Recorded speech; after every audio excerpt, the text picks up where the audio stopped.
Hello and welcome back to the another episode of Daily News Analysis for IAS 2025. It is 2nd August today and we are going to discuss these 7 important articles which were mentioned in the Hindu newspaper. Before we start this discussion, I would like to introduce this channel to you guys. Every day we upload 2 videos on this YouTube channel. In the first one, we discuss the daily news analysis, which is in the morning session. We discuss the important articles which are relevant for your exams. When we look at the newspaper itself, we see the number of articles there, and there are two kinds of students when they look at the newspaper. The first kind, they think every article is important for their preparation, and there is another type who think that none of the article is important for the preparation. you know it it is not that easy to read the newspaper. I had been at your place and it is very hectic. So to solve this problem, we had brought up this initiative. We are taking the most important articles and we will try to break these articles in the simplest language possible so that you will get the most information from it. Or दूसरी बात, the second thing which I want to mention here, if we will look at today's newspaper, we will see many articles which has been repeated in different ways. We had already discussed many of those articles in our previous sessions. So I feel that it is not important to discuss them every day because it would, first of all, it would be hectic and it would be time consuming. और दूसरी बात, मतलब कि आपका वक्त ज़ाया होगा अगर एक ही चीज़ को आप बार बार पढ़ेंगे.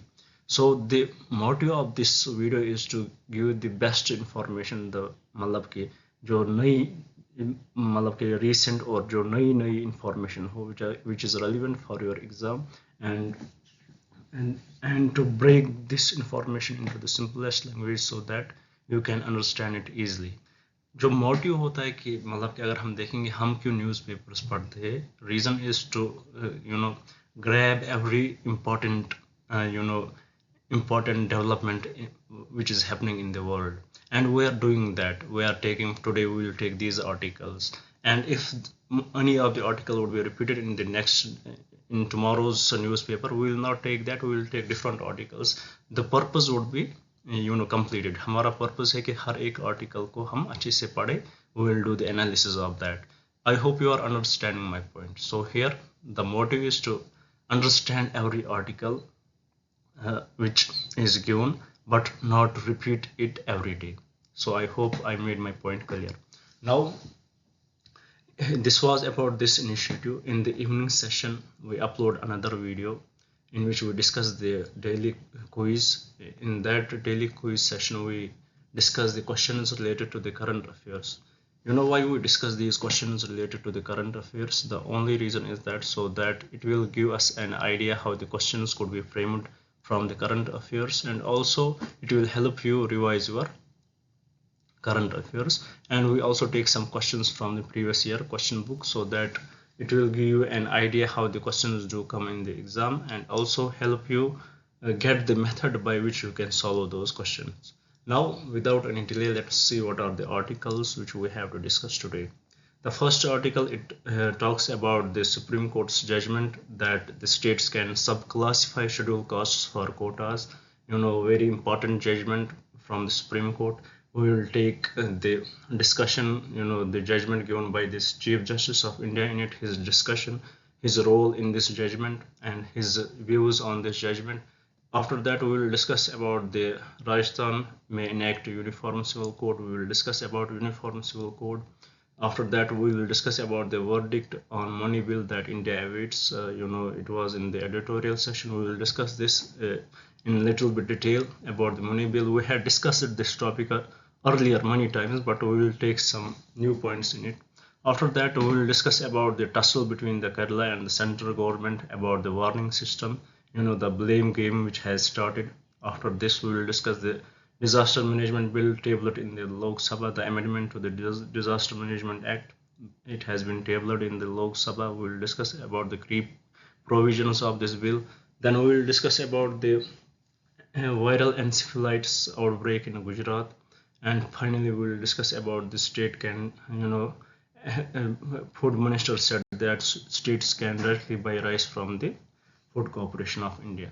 So with this, let us see our first article today. It talks about the states can subclassify scheduled castes. In the 6:1 majority judgment of the Supreme Court, it was the seven judges constitution bench of Supreme Court. It gave the judgment in the it gave its majority judgment 6:1. Six were favoring that the states can subclassify scheduled castes. In this we have to discuss what was the take of the Chief Justice of India. Before we see why do we need this reservation, why do we need reservation, do our constitution, you know, agree? Does our constitution agree for the reservation? So with this we have to understand the Article 15 and Article 16. Our constitution, it stands for the equality of every citizen, but the situation of our country has been different. We cannot treat everybody equally. When the society is unequal, we cannot treat everybody equal. Here we had seen different castes, different people had been discriminated from the history, from the times immemorial, and we cannot right now put everybody on the equal scale. You would have seen that picture of three guys, they are trying to watch a match, and because of the difference of heights, if we will provide equality to them, then the shortest guy won't be able to watch the match. So it is very much important uh, for us to interfere, for the government to interfere, so that the equal opportunities would be provided to everybody. So with this respect, we have Article 15 and Article 16. Article 15, it talks about the prohibition of discrimination on the grounds of religion, race, caste, and others. And Article 16, it talks about the equal opportunity in public employment. But these Article 15 and Article 16, these are not the absolute rights. They can, here there is a scope of the interference from the government for the upliftment of the scheduled caste, for the upliftment of the those people who are not equal to everybody, for the upliftment of the lower castes. So with this respect, here the reservation comes in. Now with the reservation, we gave reservation to this scheduled caste, scheduled tribes, but in that reservation also we cannot just give, अगर हम किसी cast को choose करते, it is not that indivisible monolith, मतलब कि एक cast है उसको डिवाइड, मतलब कि वही that is the only caste which is in the schedule caste, मतलब कि सिर्फ उसी को हम रिजर्वेशन नहीं दे सकते, because there are many sub castes under that schedule caste which do need some interference from the government, so that they can also be uplifted. With respect to that, the Supreme Court gave this majority judgment that the states can subclassify scheduled castes and give reservation to them. So in this, the Chief Justice of India, he referred to the Indira Sahni case, in which in the Indira Sahni case, it was mentioned about the backward classes, that the classification can be made backward classes or more or specific or more backward classes. मतलब कि backward classes में भी मतलब कि levels, there are levels in this game also. For the backward classes, then comes another class which would be more backward than other, which would be more backward. So same, the Supreme Court of India said that the same principle can be used in the scheduled castes also. It is not like it is the scheduled castes are the indivisible monoliths, that there does not exist any heterogeneity.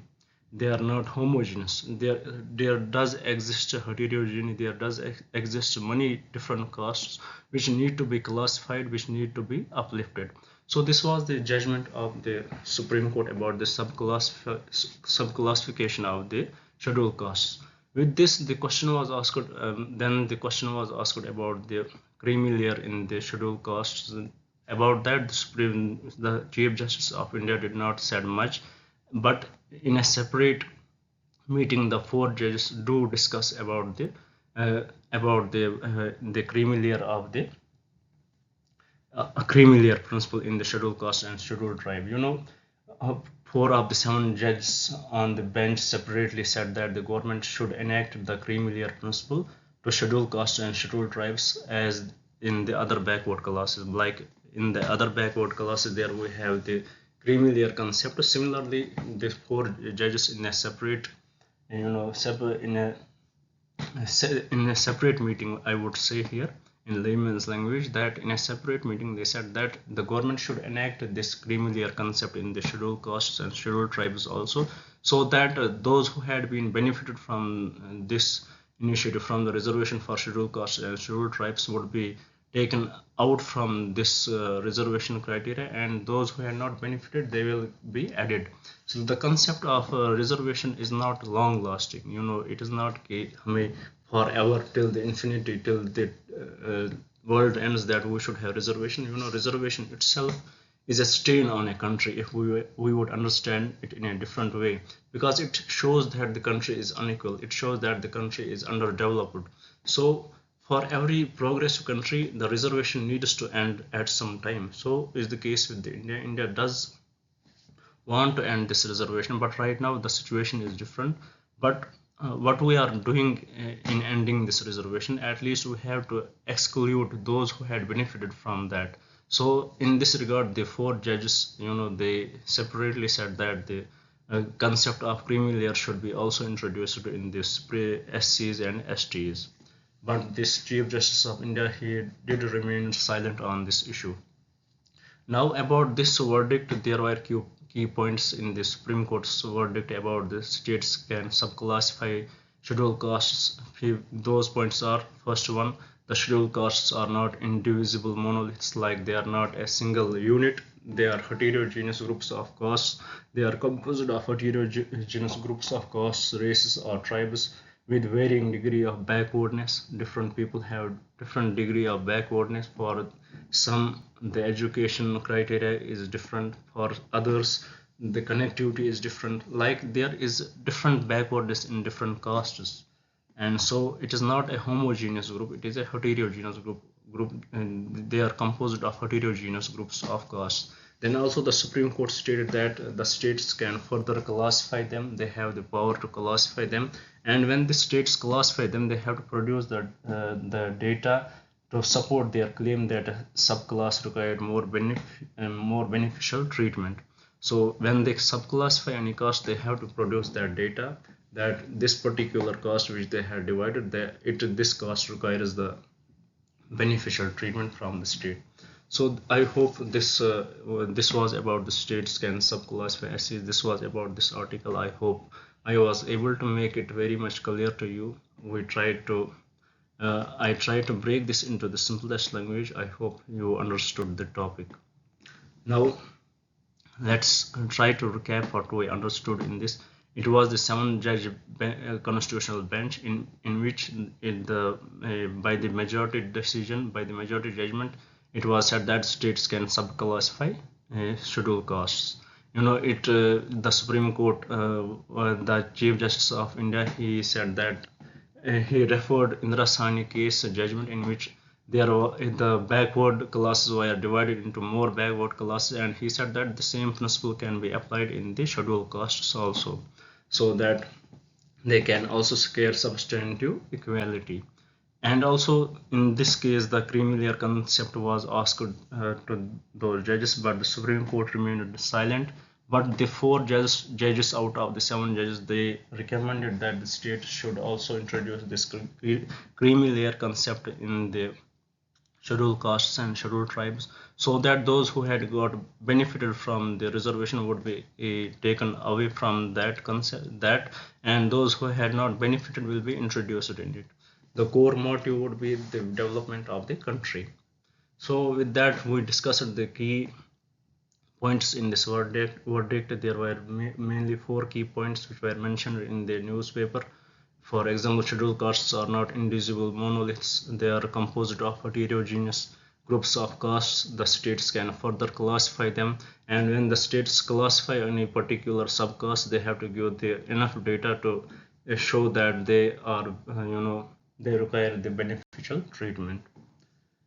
So with this, let's move to the article. It talks about the Rajasthan may enact uniform civil code. Recently we saw that Uttarakhand, they enacted the similar law, and right now the Rajasthan is planning to enact the uniform civil code, and yet they had not provided any particular date or time when they will introduce this bill, but they are discussing it. They are studying the Uttarakhand's bill. They would come up with this very soon. They will come up with this uniform civil code. About uniform civil code, it is inevitable. It is going to happen in our country. Maybe not today, maybe not tomorrow, but after a few years, we will see that our country will introduce uniform civil code, and it is inevitable. Despite what the opposition says, at one time in the coming years, the country would go for the uniform civil code. Right now, the question here is, what is this uniform civil code?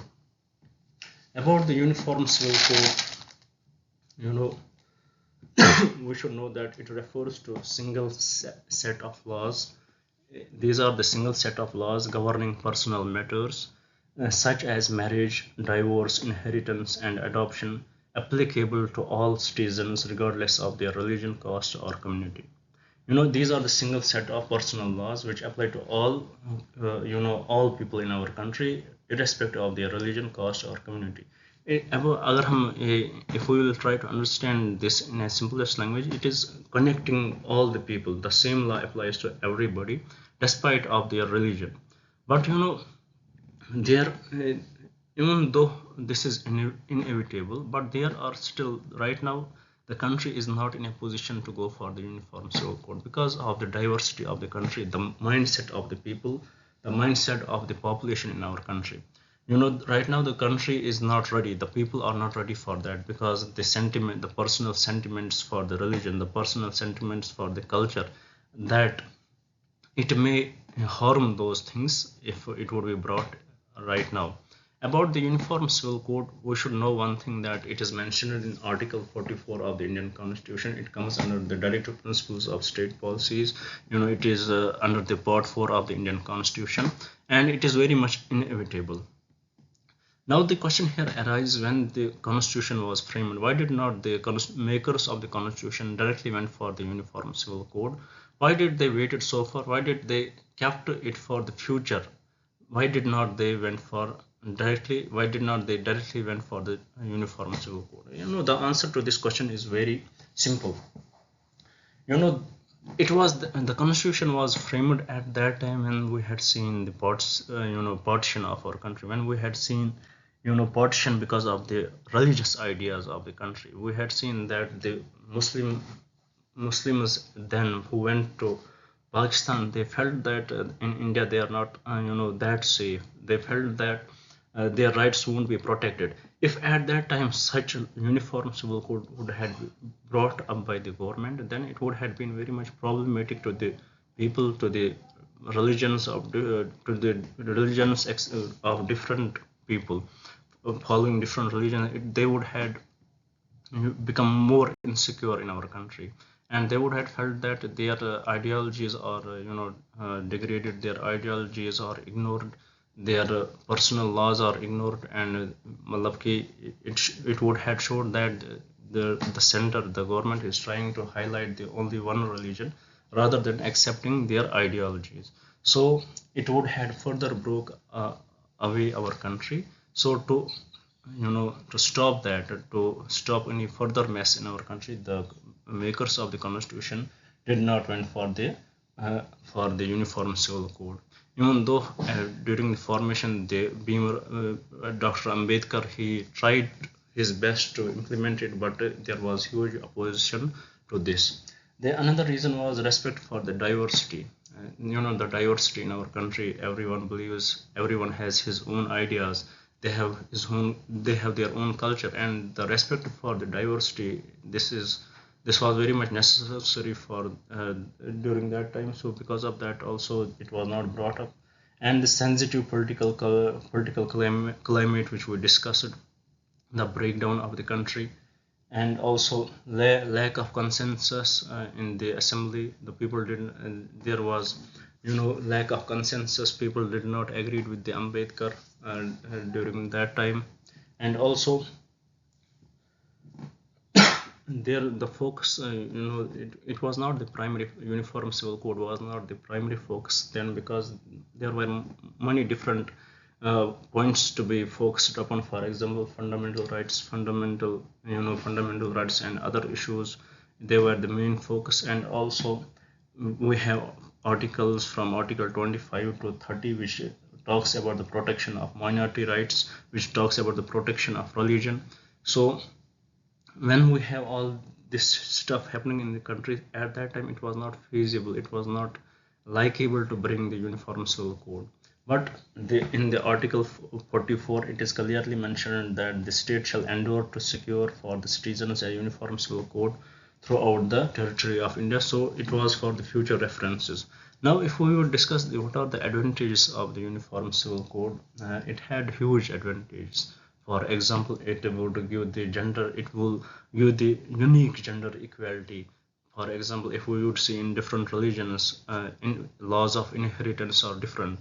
For Muslims, the laws of inheritance is different. For Hindus, the laws of inheritance is different. For others, Christians, laws of inheritance is different. So it will give the absolute gender equality. It will help in, it will provide this simplification of the laws. The laws would be simplified because of the diversity of our country. People are different, following different laws. So it makes the laws more complicated in our country. So by bringing this uniform civil code, it will simplify these laws, personal laws. It will also lead to the national integration. It will also lead to the protection of minorities like women and children, and also it is a consistency with the constitution. So these are some advantages of the uniform civil code. If we will look at the disadvantages of it, it will threaten the cultural diversity, and we will see resistance from different communities, and it may lead to the communalism. It has some practical challenges, because once we bring the uniform civil code, we need to amend many laws in our constitution. So it has some practical challenges also, and it can be potentially abused by the majority of our country. So this is also one of the concerns, and also there are some concerns related to the privacy. So this was about the uniform civil code. Why we discussed this? Because we discussed it with respect to the Rajasthan. They are thinking of bringing the enacting the uniform civil code. Now forward to the another topic of discussion today. It is about the verdict on the money bill that India awaits. About the money bill. It is under the 7-judge bench of the Supreme Court. They are going to hear the arguments over the critical questions governing the money bill. About this money bill, once the judgment would be given, it will have the huge impact on the money legislation that has been enacted in recent years. Why would it have those huge impacts on money legislation? Because of the nature of the money bill. About money bill, we should know that and it is this money bill, it is mentioned in article 109 and 110. There is, it is mentioned in very much detail. We know that under a money bill, in the money bill there are some criteria which are very unique. For example, Rajya Sabha, they have the least scope in the money bill. They cannot, it is only first one, it is only introduced in the Lok Sabha. Lok Sabha has the major role in it. Rajya Sabha can only refer some changes, but it is up to Lok Sabha whether they accept it or not. And about the definition of the money bill, what does it contain? It is related to the taxes, borrowing of money, cash from consolidated fund of India. And one more thing, it is not necessary that all these things should be in a all these things should be contained in a bill, then it becomes a money bill. If any provision of article 110 is in the bill, it can be said that it is a money bill. And the discretion of making a bill as a money bill, declaring a bill as a money bill, is solely up to the Speaker of the House. So in this way, it is said that this discretion of the Speaker, these qualities of the money bill. It has violated money, it has been misused by the sender, it has been misused by the government right now. So why we are discussing this? Because of the case which is Roger Matthew versus the South India Bank Limited. This case is with respect to the Finance Act of 2017. It was under challenge. In it, there were many provisions like the Finance Act, which was passed after its clarification as a money bill. It was declared as a money bill. But you know what this Finance Act 2017 did? It has it has uh, drastically changed many things in the uh, tribunals. It has radically altered the authority and jurisdiction of 26 different tribunals. But one important thing in it, it has done different things. It has done matlab ki both side. It has brought this Finance Act of 2013 has brought many changes, but still it was given the status of a money bill, and it was passed easily because it had few provisions in it which contained the provisions of the money bill. The provisions were the salaries to the members of the tribunals were paid from the Consolidated Fund of India. So what does it show us? It shows that if a center they want to pass any bill without any delay or without any problem, they would bring up any bill and put some of the provisions of the money bill, some of the like the salaries, like money from the Consolidated Fund of India, put in that provisions in that bill and make it declare it as a money bill. So this is how the center can violate this provision. This is how center can dictate its terms. But right now this is in the Supreme Court, and Supreme Court would discuss about this case. They will give the judgment, and if the judgment is in favor of the petitioner, then there would be huge impact on the money laws which were passed under the money bill. For example, we had seen Aadhaar Act, also the Finance Act of 2017 and others. It is said that it is a colorable exercise of power by the center. They exercise their power, they misuse their power just by, and they bring some points, some keep some provisions from the money bill and put it in their bill which they have to pass and label it as a money bill, and without any alteration, without any you know any problem, they pass it. So right now this discussion is with the Supreme Court, and they will give the judgment with respect to that. Let's watch and see what the Supreme Court says about it. Moving forward, we have another article here. It talks about the early warnings did Kerala have. What early warnings did Kerala had? We had, if we would, from the last few days, we are discussing about the disaster in Wayanad, a village in the Kerala, the landslides which happened there, in which more than 200 people were killed. Now there has been a clash between the center and state. The center, the Amit Shah, he is blaming that we had said there were many warnings given to the Kerala about the landslides, about the rainfall in the state, and the Kerala government did not took any action. They did not took the safe precautions with respect to that. So with respect to it, we will discuss about the Indian Meteorological Department. We will discuss some color codes which could be important for your prelims. Right now this blame game is going on.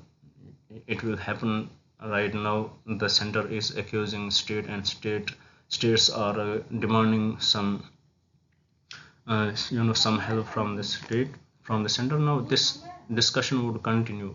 It would it will continue for some time. Right now what is important, what is relevant for us is the warning system, which how it could impact the disaster in a country, and how it could impact reduce the impact of the disasters. If we will see that about the Indian Meteorological, according to the Indian Meteorological Department, according to their press report on 18th July, the first early warning was given that Kerala will receive more rainfall in the west coast area, and also on 25th warning was made more specific.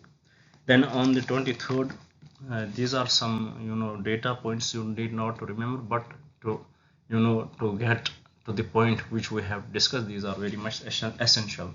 So I hope you will hear them, try to understand them, but you don't need to remember these points.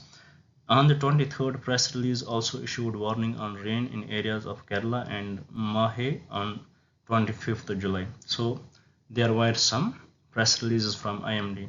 And also now here comes our point: orange alert for Kerala for 25th July. For 23rd, 26th and 27th July there was yellow alert. Now we have to discuss about what these alerts are about the here we had different color codes for the alerts. For example, green, yellow, orange and red. In the green it talks about the low possibility of landslides, yellow moderate possibility of landslides, orange high possibility of landslides, and red very high possibility of landslides. And then so this was about the color code: green very low possibility, yellow moderate, orange high, red very high. Then on the 29th press release of IMD, they issued an orange alert for very heavy rainfall on isolated places over Kerala and Mahe on July 29th. The landslides occurred in the early hours of July 30, but after the landslides occurred, then at 1:10 p.m. the IMD released another press, and where they gave the red alert to the particular area. So right now the Kerala is saying that these alerts were not that specific. It was not specific from the IMD, so that's why they did not took it seriously, and they tried their best what they are blaming right now, but they could not escape the disaster. Now here the question arises: why, if the states would follow these alerts, it would have definitely reduced the damage which had happened in the particular area. So this is the question for the next discussion: how these can be, by the help of these alerts, these disasters can be the impact of the disasters can be reduced. Now moving to the another topic of today's discussion, it talks about the disaster management bill tabled in the Lok Sabha. This is the disaster management amendment bill 2024. About this bill, it seeks to create a disaster database at national and state level. Provisions of the constitution of it gives the provision for the constitution of urban disaster management authority. And also it talks about the database include disaster assessment, fund allocations, expenditure, preparedness and mitigation plans. And this database does include these things. And also the bill empowers the National Disaster Management Authority and the state disaster management authorities to prepare the disaster plans at national and state level. Instead, earlier it is done by the National Executive Committee and the State Executive Committee. So right now this bill, it is supposed to replace the National Executive Committee's work and the State Executive Committee's work by the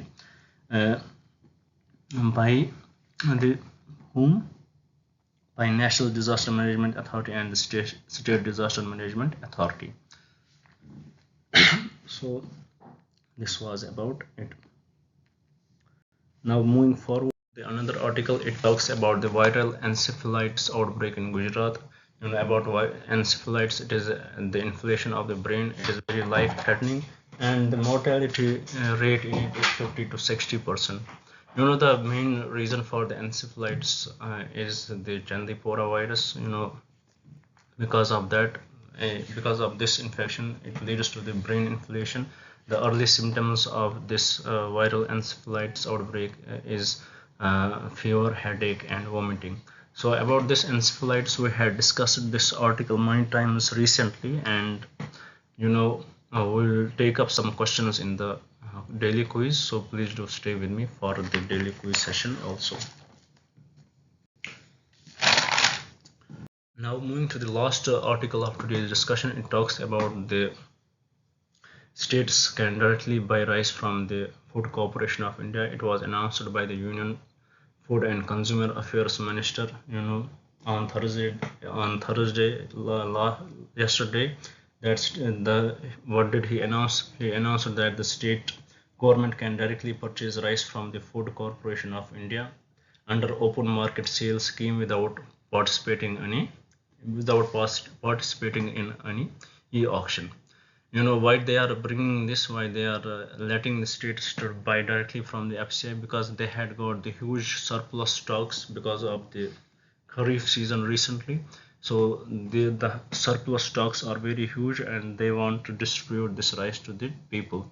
You know, it is said that if the states go through the go under the Pradhan Mantri Garib Kalyan Anna Yojana, the prices would be reduced.